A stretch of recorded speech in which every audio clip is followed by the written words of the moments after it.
প্রিয় ছাত্রছাত্রী, English tutor চ্যানেলে তোমাদের সবাইকে স্বাগত। তোমরা যারা ষষ্ঠ শ্রেণী বা ক্লাস 6-এ পড়ো, তাদের সেপ্টেম্বর মাসে মিড ডে মিল দেওয়ার সময় তোমাদের একটা মডেল অ্যাক্টিভিটি টাস্কের প্রশ্ন দেওয়া রয়েছে। সেখানে বাংলা, ইংরেজি সমস্ত বিষয়ের প্রশ্ন রয়েছে। সেই ইংরেজি বিষয়ের প্রশ্নের উত্তর নিয়ে আজকের এই ভিডিও। তো তোমরা এই ভিডিওটা প্রথম থেকে শেষ পর্যন্ত দেখো। তোমরা এখানে সমস্ত ভিডিও, পুরো ইংলিশ কোশ্চেনটার সমস্ত রাইটিং স্কিল সহ উত্তরগুলো পেয়ে যাবে।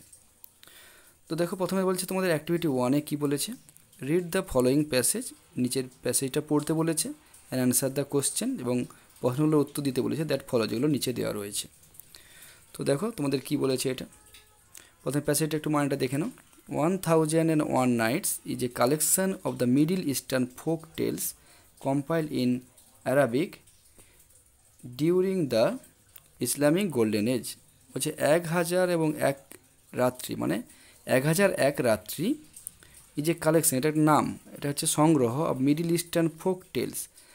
মিডিল ইস্টার্ন ফোক টেলস মানে লোক যে গাঁথা, সেই লোকগাঁথার একটা সংগ্রহের নাম হলো 1001 Nights। তাহলে মধ্য এশিয়ার বা মধ্যপ্রাচ্যের যে লোকগাঁথার একটা সংগ্রহ হলো 1001 Night, 1001 রাত্রি। কম্পাইল্ড ইন আরবিক, যেটাকে লেখা রয়েছে আরবিক ভাষায় বা আরবিক ভাষায়, ডিউরিং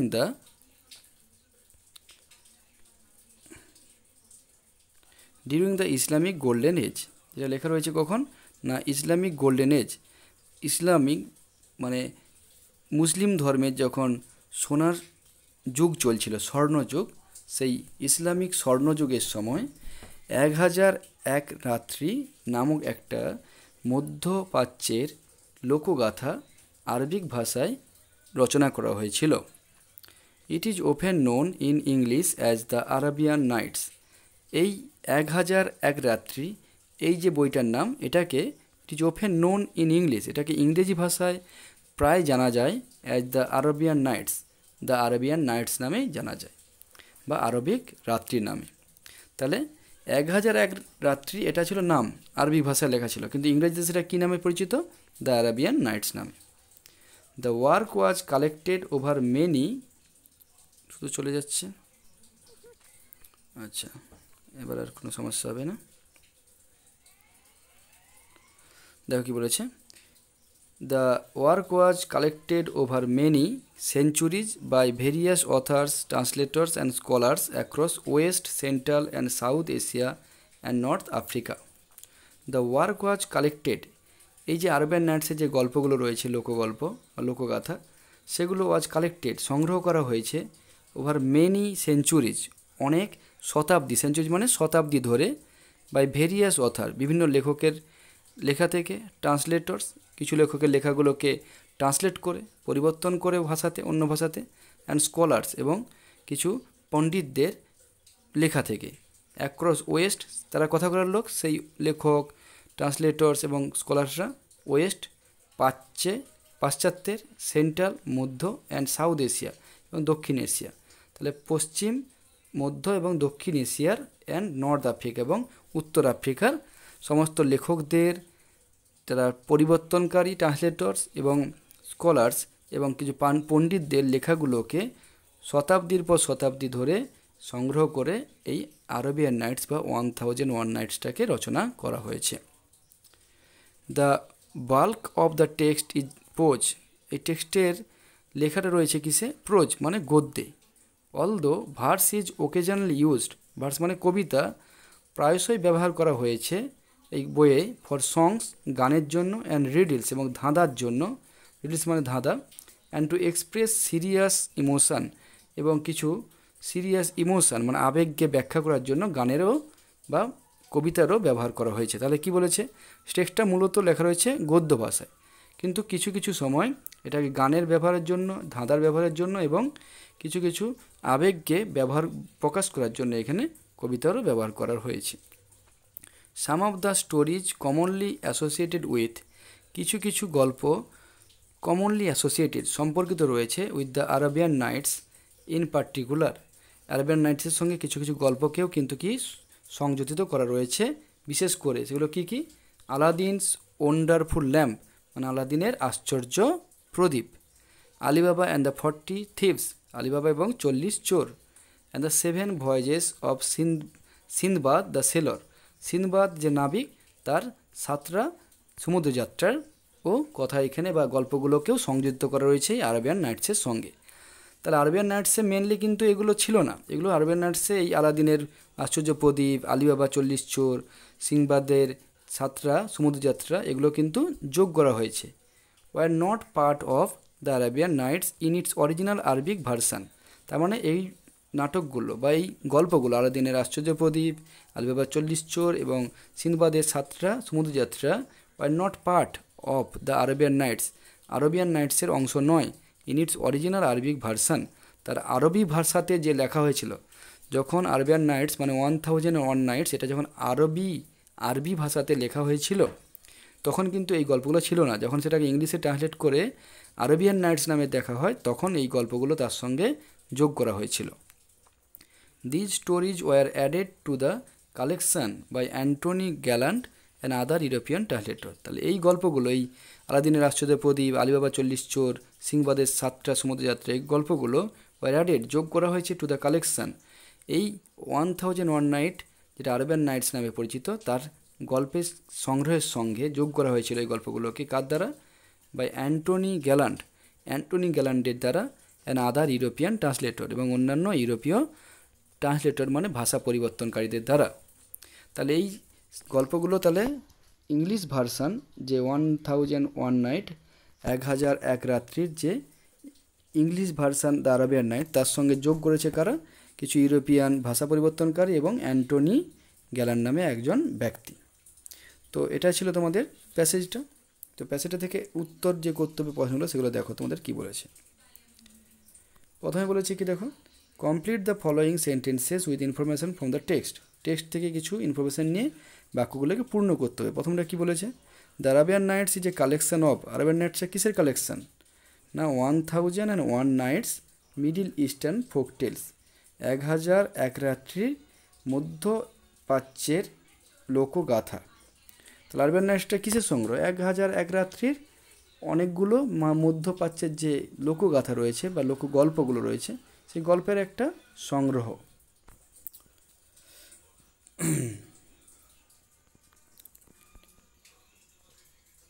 তারপর তো কি বলেছে?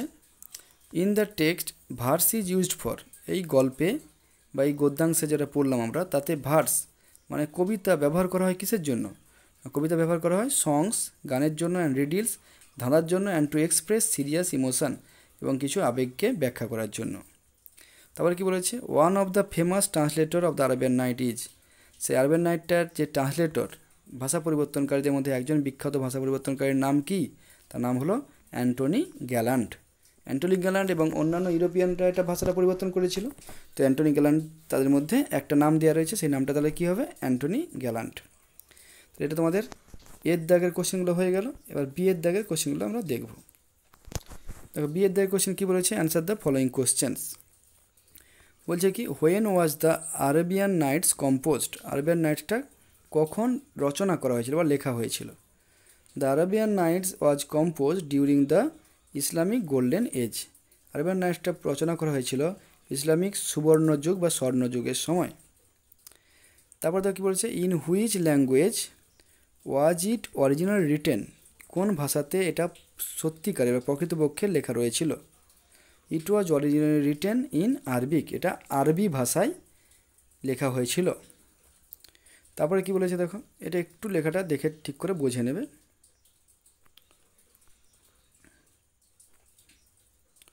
দেখো, how did English translator of the Arabian Nights differ from the original version, বলছে ইংরেজিতে যে আরবিয়ান নাইটসটা যেটা লেখা রয়েছে ওটাকে তো 1001 নাইটস নামে ছিল, সেটাকে যখন ইংলিশে ট্রান্সলেট করা হলো আরবিয়ান নাইটস নামে, সেটা কি পার্থক্য রয়েছে অরিজিনাল ভার্সান মানে আরবি ভার্সানে যখন লেখা রয়েছে তার সঙ্গে ইংলিশ ভার্সানের কী পার্থক্য রয়েছে?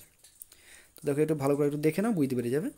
আলাদিনস ওয়ান্ডারফুল ল্যাম্প, আলাদিনের আশ্চর্য প্রদীপ, Ali Baba and the 40 thieves, Ali Baba এবং 40 চোর, and the 7 voyages of Sinbad, সিন্দবাদের 7টা সমুদ্রযাত্রা, দ্য সেলর, সিন্দবাদ দ্য সেলরের, সিন্দবাদ দ্য নাবিকের যে 7টা সমুদ্রযাত্রা, were not part of the Arabian Nights in its original Arabic version. এগুলো ছিল না অংশ আরবিয়ান নাইটসের in its original Arabic version, তার প্রকৃত আরবি ভাষায় লেখার যে গল্পটা তাতে। এখানে অফ আর দা আছে, এটা দেখে নেবে ভালো করে। তাহলে কি বলছে, আলাদিনের আশ্চর্য প্রদীপ, আলিবাবা 40 চোর, সিংবাদ নাবিকের 7টা সমুদ্র যাত্রা, এগুলো আরবিক নাইটের যে প্রকৃত আরবি ভাষায় লেখা যে ভার্সানটা বা রূপ বা বইটা, আরবি ভাষায় লেখা বইটার অংশ ছিল না। এটাই ডিফারেন্স তার অরিজিনাল ভার্সানের সঙ্গে আরবিক নাইটের ইংরাজি ভার্সানের। তো এটা ছিল কোশ্চেনটা তোমরা এখান থেকে দেখে লিখে নেবে। এবার দেখো কি বলছে অ্যাক্টিভিটি 2 এ কী বলেছে। অ্যাক্টিভিটি 2 একটু এখানটা লেখাটা রয়েছে বলে বুঝতে পারছো, দেখে নাও ভালো করে। অ্যাক্টিভিটি 2 বলছে identify the assertive, imperative, optative, exclamatory and interrogative sentence. নিচের বাক্যগুলো কি বাক্য, কোনটা অ্যাসার্টিভ? অ্যাসার্টিভ মানে কি বিবৃতিমূলক, মানে যেখানে কোনো বাক্য রাম কে, রাম একজন বালক, রাম কি খায়, রাম ভাত খায়, এই যে বর্ণনা করা রয়েছে রাম কে বালক কি খাচ্ছে, ভাত, এটা হচ্ছে অ্যাসার্টিভ বাক্য। ইম্পারেটিভ মানে কি, ইম্পারেটিভ কথার অর্থ হলো যেখানে তোমাদের কাউকে আদেশ দিচ্ছে, এই যাও দরজাটা বন্ধ করো, শাট দ্য উইন্ডো, দরজা শাট দ্য ডোর, সিট ডাউন বসে পড়ো, স্ট্যান্ড আপ উঠে দাঁড়াও, ওপেন দ্য ডোর দরজাটা খোলো, এই যে আদেশ দেওয়া, আদেশ, অনুরোধ করা, please give me a glass of water, দয়া করে আমাকে এক গ্লাস জল দাও, অথবা উপদেশ, তোমার রোদ্রে দৌড়াদৌড়ি করা উচিত নয়, তোমাদের পড়াশোনা করা উচিত, এই যে বাক্যগুলো এগুলো হচ্ছে ইম্পারেটিভ বাক্য, মানে আদেশ, উপদেশ আর অনুরোধ বাক্য। অপটেটিভ মানে কি, অপটেটিভ মানে ইচ্ছা বা প্রার্থনা বাক্য, যেখানে বলা হচ্ছে ভগবান ওকে আশীর্বাদ করো, বা আমি চাই তুমি ভালো রেজাল্ট করো, এই যে ইচ্ছামূলক বাক্য বা হচ্ছে প্রার্থনা বলা, এটা অপটেটিভ বলা হয়। এক্সক্লেমেটরি মানে কি, এক্সক্লেমেটরি মানে আবেগ, আমাদের যে রাগ, ঘৃণা, আনন্দ প্রকাশ করি সেগুলোকে এক্সক্লেমেটরি, যেমন হুররে ও জিতে গেছে, আমরা ম্যাচ জিতে গেছি, হাই লোকটা মারা গেছে, এই হাই হুররে, এগুলোকে এক্সক্লেমেটরি বাক্য বলা হয়। আর ইন্টারোগেটিভ সেন্টেন্স মানে কি, ইন্টারোগেটিভ মানে কোশ্চেন বাক্য, প্রশ্ন করা হবে, তুমি কোথায় যাবে, তোমার নাম কি, এই যে প্রশ্নগুলো করা হবে সেটা হচ্ছে ইন্টারোগেটিভ বাক্য। তো কোনটা কী বাক্য সেটা তোমাদের লিখতে হবে। দেখো প্রথমে দেখা হচ্ছে hurray we have won the match, hurray আমরা ম্যাচটা জিতে গেছি, তাহলে আমাদের আনন্দ প্রকাশ পাচ্ছে। আর এক্সক্লেমেটরি সেন্টেন্স দেখো, এক্সক্লেমেটরি একটা চিহ্ন রয়েছে, তার মানে এটা বুঝে নিতে হবে যে এটা কী সেন্টেন্স, এক্সক্লেমেটরি সেন্টেন্স, লিখে দিয়ে পাশে। তাহলে যে হোয়াট ইজ ইউর নেম, তোমার নাম কি, দেখো কোশ্চেন মার্ক দেওয়া রয়েছে, কোশ্চেন মার্ক দেওয়া থাকে মানে বুঝতে নিতে হবে এটা ইন্টারোগেটিভ সেন্টেন্স, প্রশ্ন জিজ্ঞাসা বাক্য, তাহলে লিখবো ইন্টারোগেটিভ সেন্টেন্স। তারপর 3 দেখো Neeraj Chopra won gold medal in the Tokyo Olympics, full stop দেওয়া রয়েছে, ফুল স্টপ দেওয়া থাকার সঙ্গে সঙ্গে দেখো লেখা আছে নীরজ চোপড়া টোকিও অলিম্পিকে যে হয়ে গেল এই সে সোনা জিতেছে জ্যাভলিন থ্রোতে। তাহলে যদি আমি বলি কে সোনা জিতেছে টোকিও অলিম্পিকে, নীরজ চোপড়া। নীরজ চোপড়া কী জিতেছে, গোল্ড মেডাল, কোথায় জিতেছে, টোকিও অলিম্পিক, মানে বর্ণনা বা বিবৃতিমূলক বাক্য, বর্ণনা করছে নীরজ চোপড়া কে গোল্ড মেডাল জিতেছে, কোথায় জিতেছে, কিসে জিতেছে, তাহলে এটা হবে কি অ্যাসার্টিভ সেন্টেন্স, যেহেতু বর্ণনামূলক বাক্য। ওপেন দ্য ডোর দরজাটা খোলো মানে আদেশ দিচ্ছে, তাহলে এটা হয়ে যাবে তখন imperative sentence. May God bless you ভগবান তোমাকে আশীর্বাদ করুক, তাহলে কী হয়েছে প্রার্থনামূলক বাক্য, প্রার্থনামূলক বাক্য হলে কী হবে বলেছিলাম, অপটেটিভ সেন্টেন্স। তাহলে এগুলো তোমরা করে নেবে অ্যাক্টিভিটি 2। এবার অ্যাক্টিভিটি 3টা চলো দেখি আমরা কী আছে। অ্যাক্টিভিটি 3তে কী রয়েছে না, add prefix to the words, prefix মানে সামনে যোগ করা, কোনো কিছু ওয়ার্ডের সামনে যদি আমরা কোনো কিছু যোগ করি তাকে প্রেফিক্স বলবো, আর পিছনে যোগ করে তাকে আমরা বলবো সাফিক্স। প্রেফিক্স যোগ করে সেই শব্দের সঙ্গে গিভেন বিলো যে ওয়ার্ডগুলো দেওয়া রয়েছে নিচে, অ্যান্ড মেক অপোজিট, এবং শুধু প্রেফিক্স যোগ করলে হবে না, তাকে অপোজিট করতে হবে, মানে বিপরীত বাক্য বানাতে হবে, বিপরীত শব্দ। রেসপেক্ট মানে কি শ্রদ্ধা করা বা সম্মান করা, তাহলে ওর সামনে কী যোগ করবো আমরা, প্রেফিক্স, ডিস যোগ করলাম, ডিআইএস, ডিস মানে ডিসরেসপেক্ট, তখন ডিস যোগ করলে হয়ে যাবে ডিসরেসপেক্ট, ডিসরেসপেক্ট মানে অশ্রদ্ধা করা, বিপরীত হয়ে গেল, আর প্রেফিক্স মানে ডিসটা সামনে যোগ করে দিলাম, এটা প্রেফিক্স হয়ে গেল। কমফর্টেবল মানে আরামদায়ক, তাহলে দেখো সামনে আন যোগ করে দিলাম, আনটা প্রেফিক্স, আনকমফর্টেবল মানে আরামদায়কহীন বা আরামহীন, তাহলে বিপরীত হয়ে গেল। ফরচুন মানে কি সৌভাগ্য, দেখো তার সামনে মিস যোগ করে দিলাম, মিস ফরচুন মানে দুর্ভাগ্য। ম্যাচিওর মানে প্রাপ্তবয়স্ক, দেখো তার সামনে ইম যোগ করে দিলাম, ইম মানে ইমম্যাচিওর মানে অপ্রাপ্তবয়স্ক। লিটারেচার ম্যাচিওর মানে পূর্ণাঙ্গ অপূর্ণাঙ্গ আর কি। লিটারেচার মানে লিটারেট মানে হচ্ছে শিক্ষিত, মানে যে পড়াশোনা করেছে, তার সঙ্গে সামনে ইল যোগ করে দিলাম, তাহলে হয়ে যাবে কি ইললিটারেট মানে অশিক্ষিত, যে পড়াশোনা করেনি। এটা অ্যাক্টিভিটি 3 এর হয়ে গেল, প্রেফিক্স যোগ করে অপোজিট করা। অ্যাক্টিভিটি 4 কী বলেছি দেখো, বলছে develop the following outline into a story, এই নিচের যে পয়েন্টগুলো দিয়ে রয়েছে এগুলো দিয়ে একটা গল্প লিখতে হবে। অ্যাট এ সুইটেবল টাইটেল, একটা গল্পের একটা টাইটেল বা শিরোনাম দিতে হবে, অ্যান্ড মোরাল, একটা নীতি কথা দিতে হবে টু ইয়ার স্টোরি, তোমার গল্পের। তো কী দেখো পয়েন্টগুলো কী বলছে দেখো, আগে পয়েন্ট দেখে তারপর একটা গল্পকে ভালোভাবে বানাতে হবে, সেটা লিখতে হবে। Stag was drinking water, stag মানে পুরুষ হরিণ কী করছিল, জল পান করছিল। Saw the image of his horns, সে জলের মধ্যে নিজের ইমেজ মানে ছবিটাকে দেখতে পেলো, কিসের ছবি, হর্নস মানে তার সিংয়ের ছবি। অ্যাডমায়ার্ড দেম, সেই সিংগুলোকে সে প্রশংসা করলো। ডিসলাইক, আমরা জানি হরিণের সিং খুব সুন্দর দেখতে। ডিসলাইক স্লেন্ডার লেগস, সে অপছন্দ করলো জলের মধ্যে দেখে, কীটা দেখে, স্লেন্ডার মানে রোগা পাতলা, লেগস তার পাগুলো এত রোগা, সেটা দেখেছে অপছন্দ হলো তার নিজের পাকে। Chased by a pack of wolves, pack মানে কি, এক দল, উলফস মানে নেগড়ে, একদল নেগড়ে তাকে চেস্ট মানে ধাওয়া করছে, পিছনে ছোটাচ্ছে। তখন সে ছুটতে কী হয়েছে, horns caught in the thick bush, তখন তার সেই যে সিংগুলো সে প্রশংসা করছিল সেই সিংগুলো আটকে গেল একটা ঘন বুশ মানে ঝোপের মধ্যে। সে আর কিছুতেই ছাড়াতে পারলো না, ল্যামেন্টেড, তখন সে কাঁদতে লাগলো এবং উলফসগুলো এসে তাকে খেয়ে নেবে সে যখন যেতে পারবে না। তাহলে এটাকে পুরো একটা গল্প তোমাকে বানাতে হবে, তার একটা শিরোনাম দিতে হবে, মোরাল দিতে হবে। তো গল্পটা লেখা রয়েছে, তোমরা দেখে লিখে নেবে, আমি দেখাচ্ছি দেখো। গল্পটা লেখা রয়েছে, তাহলে একটা শিরোনাম দিয়েছি দেখো, প্রথমে কী শিরোনাম দিয়েছি, the stag and his horns. অ্যান্ডটা ছোটো হাতে কেন, এই টাইটেলের ক্ষেত্রে হচ্ছে প্রিপোজিশন, কনজাংশন, আর্টিকেল এগুলো ছোটো হাতের হয়, বাকি সব বড় হাতের করবে। দ্য স্ট্যাগ যেমন লেখা হয়েছে এমন লিখবে, the stag and his horns, তাহলে পুরুষ হরিণটা এবং তার সিং, এটা নিয়ে তো মেন আমাদের টপিক, তাই এটা হলো টাইটেল। লিখে একটা দাগ দিয়ে দেবে, যেমন দাগ দিয়ে দিয়েছি। এবার দেখো গল্পটা কী বলেছে। Once a stag was wandering in a forest, একদা একটা পুরুষ হরিণ ঘোরাফেরা করছিল একটা বনে। The weather was very hot then, তখন আবহাওয়াটা খুব গরম ছিল। দ্য স্ট্যাগ ফেল্ট থার্স্টি, পুরুষ হরিণটা তৃষ্ণার্ত অনুভব করলো। He was searching water to drink, সে জল পান করার জন্য জল খুঁজছিল। দেন হি ফাউন্ড ওয়াটার, তারপর সে জল খুঁজে পেল in a nearby pool, এর কাছাকাছি পুকুরে। So he was drinking water to his heart's content, তাই সে পান করছিল জল টু হিজ হার্টস কন্টেন্ট, তার হৃদয়ের কন্টেন্ট মানে তৃপ্তি ভরে। অ্যাট দ্যাট টাইম, এই সময়, he saw the reflection of his horns, দেখতে পেল প্রতিচ্ছবি, রিফ্লেকশন মানে প্রতিচ্ছবি, জলের মধ্যে প্রতিচ্ছবি দেখতে পেল, অফ হিজ হর্নস তার সিংয়ের, অ্যান্ড হিজ লেগস তার পায়ের, ইন দ্য ওয়াটার জলের মধ্যে। He felt very proud to see his horns in the reflection, সে খুব গর্ব অনুভব করলো তার সেই সিংগুলোকে দেখে, জলের মধ্যে প্রতিচ্ছবি দেখে। হি অ্যাডমায়ার্ড হিজ হর্নস, সে তার হর্নস মানে সিংগুলির খুব নিজেই প্রশংসা করলো, অ্যাডমায়ার মানে প্রশংসা করা। But at the same time, একই সময়, হি ওয়াজ অ্যাসেমড, সে লজ্জিত বোধ করছিল, টু সি দেখে, হিজ স্লেন্ডার লেগস তার রোগা পাতলা পাগুলো, ইন দ্য রিফ্লেকশন জলের প্রতিচ্ছবির মধ্যে। হি ফেল্ট সরি, সে দুঃখ অনুভব করলো, ফর হিজ স্লেন্ডার লেগস তার সেই রোগা পাতলা পায়ের জন্য। জাস্ট দেন, তক্ষুনি, হি হার্ট, সে শুনতে পেল, the হাউলিং of A pack of wolves, একদল নেকড়ের ডাক বা আওয়াজ, হাউলিং মানে আওয়াজ, নেকড়ের আওয়াজ। হি আন্ডারস্টুড, সে বুঝতে পেরেছিল, দ্যাট যে দ্য ডেঞ্জার ওয়াজ নিয়ার, যে বিপদ কাছাকাছি চলে এসেছে। জানে কি বিপদ মানে কি, নেকড়ে আসছে মানে তাকে খেয়ে নেবে, সেটা বিপদ। So he ran away as fast as he could, তাই সে দৌড়াতে লাগলো, যত দ্রুত পারে ততটাই সে দৌড়াতে লাগলো। Then his those slender legs helped him to run, তখন তার সেই রোগা পাতলা পাগুলোই তাকে সাহায্য করেছিল দৌড়ানোর জন্য।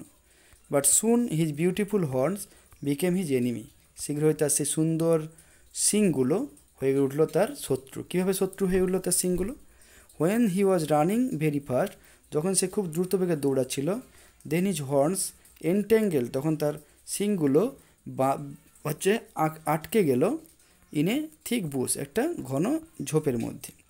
হি tried to release himself with his all efforts, সে চেষ্টা করেছিল নিজেকে মুক্ত করতে, রিলিজ মানে মুক্ত করতে নিজেকে, উইথ হিজ অল এফোর্ট, তার সমস্ত প্রচেষ্টা দিয়ে বা চেষ্টা দিয়ে। But he could not succeed, কিন্তু সেই হরিণটা সফল হলো না সেই ঘন ঝোপ থেকে নিজের সিংটাকে মুক্ত করতে বা নিজেকে মুক্ত করতে। দ্য চেজিং উলফস, সেই ধাওয়া করা নেকড়েগুলো, রিচড নিয়ার দ্য স্ট্যাগ, পৌঁছে গিয়েছিল একদম সেই হরিণের কাছাকাছি। দ্য স্ট্যাগ ওয়াজ ল্যামেন্টেড, তখন হরিণটা কী করছিল, কাঁদছিল।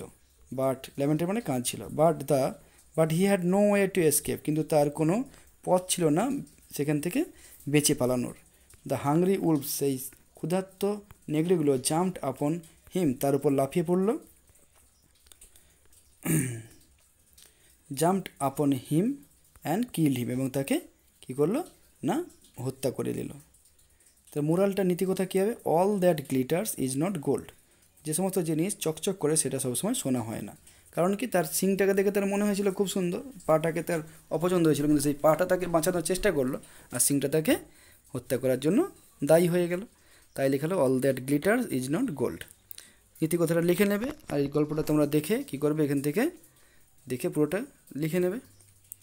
ঠিক আছে, এটা লিখে নেবে, এটা দেখে ভিডিওটা দেখে। তো এটা দেখে লিখে নেওয়ার পরে তোমরা কি করবে, এগুলোকে খাতাতে জমা দেবে, ভালো করে লিখে পরিষ্কারভাবে লিখে খাতাতে তোমরা স্কুলে জমা দেবে। তো ভিডিওটা যদি ভালো লেগে থাকে তাহলে লাইক করবে, বন্ধুদের সঙ্গে শেয়ার করবে যাতে তারাও উত্তরগুলো লিখতে পারে, এবং অবশ্যই করে চ্যানেলটাকে সাবস্ক্রাইব করবে এবং পাশে থাকা বেল আইকনের অল নোটিফিকেশানটাকে ক্লিক করে দেবে, যাতে প্রথম ভিডিও তোমরা যখনই আমি এই চ্যানেলে ছাড়বো তোমাদের জন্য তোমরা প্রথমে পেয়ে যাবে। এবং পরবর্তীকালে যখন অক্টোবর মাসে তোমাদের আবার মিড ডে মিলের সঙ্গে এই মডেল অ্যাক্টিভিটি টাস্ক দেবে, তার ইংরেজি বিষয়ের উত্তর কিন্তু খুব তাড়াতাড়ি বা প্রথমেই তোমরা পেয়ে যাবে এই ভিডিও থেকে। তো তোমরা ভালো থেকো, ভালোভাবে পড়াশোনা করো এবং এই উত্তরগুলো লিখে স্কুলে জমা দিয়ে দাও।